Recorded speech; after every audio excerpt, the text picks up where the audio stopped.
What's going on, you guys? My name is Kyle Slokar, and today we're going to be going over my favorite E46 M3 I've ever owned. Now, it's gained a little bit of internet popularity over the years.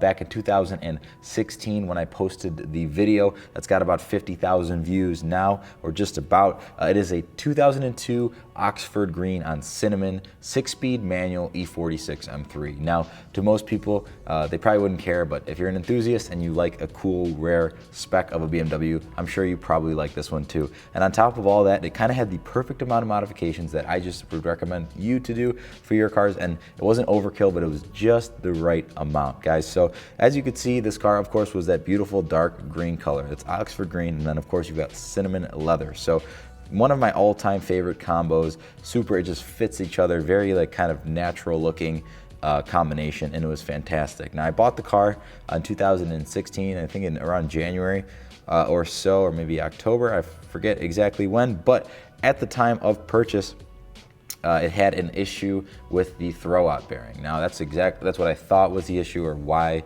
you know, the car was making a noise on clutch depression. But I ended up getting it for a pretty solid deal because of that, because, you know, obviously to do a throwout bearing, you need to do a clutch and all that stuff. So it made a noise when you put the clutch in, but it had no real issues when it came down to it, to drivability, but annoying nonetheless. So I decided to do a full clutch on it with the help of my buddy Eric Rasney over at EFAB in Lake Zurich, Illinois. It did an amazing job, as always. Of course, we take the car apart, and as always, you know, what you'd expect, that wasn't actually the throwout bearing that, you know, just randomly went and caused some issue. It was actually the clutch pivot pin that snapped and then caused the issue to, you know, rupture the throwout bearing, whatever. And yeah, so we did that. We replaced that, the throwout bearing. We replaced, you know, the clutch pivot pin with the Rogue Engineering metal one that upgrades that and makes it, you know, not prone to breaking. The original one is like polyurethane or whatever, plastic essentially.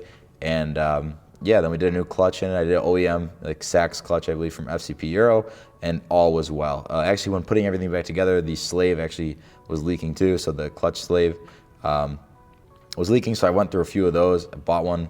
It was leaking as well, brand new. I don't know how the seals were leaking, but anyways, got that all wrapped up. And then after that was done, the car was pretty much perfect, and it was time to start driving it and breaking in the new clutch. So when it came down to that, the car was on point and everything was good to go. Now, the modifications this car had essentially were the lowering springs on the car, the 19-inch Avant-Garde M319 wheels, I believe that's the model number or name, and then it had a active auto work exhaust, section 3, so the catback, and you know, it NHTSA halos, ZHP shift knob. I actually ended up swapping in the aluminum trim later on, which I loved. I paid, I don't know how much for it, but I bought it used because I really like that trim, and I don't really like the gray trim that comes with the M3 from the factory.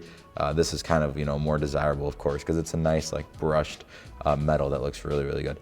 This car also had the updated LCI taillights. These aren't the OEM ones because you need to code a bunch of stuff in, but they're kind of like a plug and play made by Depot. You can find them on eBay, and they give the car the updated look that happened in 2003.5 when the taillights went from having a bulb to having, you know, LEDs. So overall, the car was on point by the time I was done with it. It sounded amazing, it looked amazing, and it drove fantastic. And I just couldn't get over how perfect of a car it was. And with that, you know, without having the color combination, this car still would have been amazing. I've had cars similar to it that I loved a lot, and you can see, I'll link some videos at the end with my other E46 M3, specifically my silver car that I owned in the past.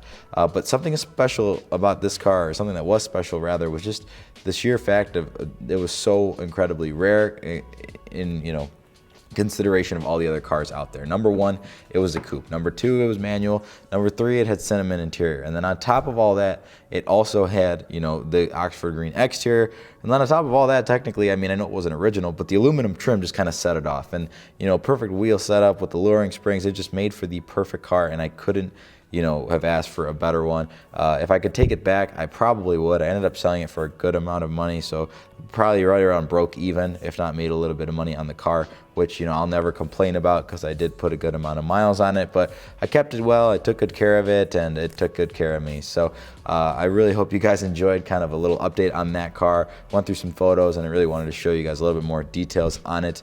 We're gonna have some more videos like this, going over some past cars I've owned, just kind of the modifications, the ownership experience, and all of that good stuff, so you guys can be a little bit more well informed when it comes to buying your car and what to expect, and, you know, knowing it's not all rainbows and butterflies, but it's not always as bad as people say. So I own this car, only put about, you know, maybe 1,500 bucks into it, maybe $2,000, and at the end of the day I had a really nice example that I would definitely buy again. Now this car had about 115,000 miles or so when I sold it, if I'm not mistaken, and it's sold, you know, to somebody in Florida. So if you have this car, maybe you recognize it, and leave a comment down in the description. I would absolutely love to hear more about it and your ownership experience. So guys, as always, thank you so very much for watching. Like this video if you liked it, dislike it if you didn't. Subscribing would mean the absolute world to me. You can follow me on Instagram for all the behind the scenes and photos like this and cars like this. At my Instagram is at @SULKR_media. And guys, as always, once again, thank you so very much for watching. I really appreciate it, and I will see you guys in the next video.